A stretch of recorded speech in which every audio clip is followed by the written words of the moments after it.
Hello everyone, in this video we're going to show you how to set up and use reusable blocks in Gutenberg in WordPress.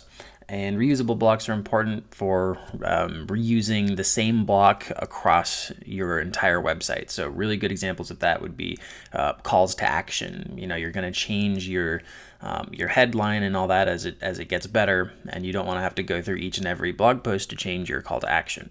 So you can just change it in one place and it changes across your entire site. So super awesome. Let's go ahead and show you how to do it. Please subscribe to our channel by clicking the subscribe button below and the bell to be notified when we release new tutorials. Most of our videos come with articles, so be sure to check those out as well. So I got a new post here, and this one is a regular block, and so I'm going to make another block, and this will be reusable. And so it starts out as a regular block, but then you can just click these three dots and then hit add to reusable blocks, and then you can name your reusable block. So reuse 1, and then you can see the content in here. Hit save. I wish the dots would be more visible most of the time, but whatever. You can also, once you edit it, you can have multiple blocks inside of here. So I can go ahead and create, I'm going to do another second paragraph, reusable.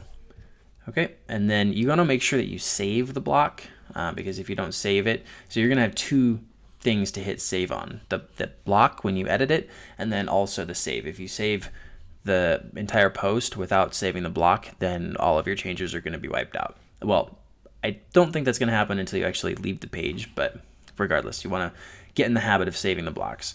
And then you can also, move them around just like regular. And then now let's say you want to reuse it, right? All you have to do is click on this plus, and then you can do reusable, and there's a little reusable section here. You just hit reuse 1, and then there you go. So now you can go ahead and do that on, throughout your entire site. So if I go to my internet, it's very bad. Hit posts, and then hit add new.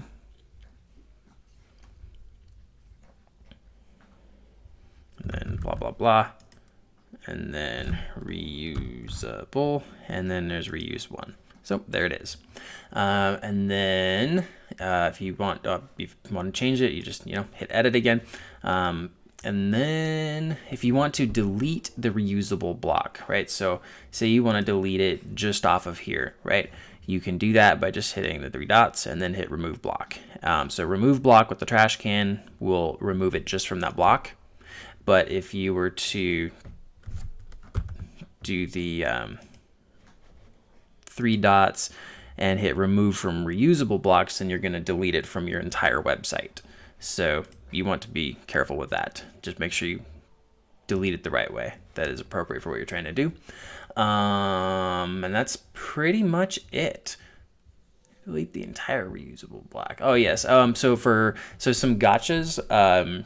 This will only apply to designers, but there's no div wrapper currently. As of this video, there's no wrapper around the block. So when it shows up on the front end of your website, it's just a bunch of separate blocks as if they're completely separate. So you'll have to figure out a different way. I tried to use reusable or group blocks in Gutenberg, but I didn't like the way that they were working very well. So I ended up just creating Elementor blocks because I use Elementor. And then I would create a template for it, and then I'd stick it in there. And that made it a lot easier because they give you a wrapper and all that kind of stuff. So yeah, I think that's it. Thank you for watching our video. If you want more marketing and DIY website tips to help you grow your business or blog, please click on the second link in the description to sign up for our newsletter. Also, make sure you're subscribed to our channel with notifications on. Hit the like button and let us know what else you want us to cover in the comments. That's all for this video. Have a great day and see you next time.